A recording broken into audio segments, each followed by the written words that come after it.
Bəzi insanlar üçün qurbanlıq ildə bir gündür, amma ayıq insanlar üçün qurbanlıq hər gündür.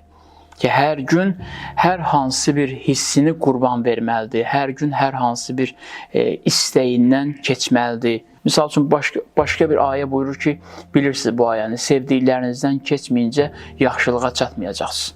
Deməli, Allaha bizim namazımız da lazım deyil, Allaha bizim orucumuz da lazım deyil, orucdan əldə etdiyimiz güc lazımdır. Necə ki, insanın maddi qidalarla qidalanması deyil, əsas məqsəd qidanın özü deyil.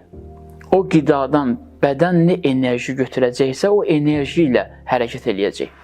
Mənəvi tərəfdə də belədir. Əsas məqsəd namaz deyil, əsas məqsəd oruc deyil. Əgər əsas məqsəd namaz olsa, riyakarlıqla qılırsan, ondan sonra vaxtında qılmırsan, necə istəyirsən qıl da, çünki əsas onu qılmaqdır. Ona görə də bəzi insanlar başa düşmədiyi üçün deyirlər ki, nə vacib deyə mütləq vaxtında qılmalıyam. Axşam yığıram hamısını bir yerə qılıram da misal. Çünki o başa düşmür axı məqsəd namaz deyil, məqsəd namazdan aldığın enerjidir.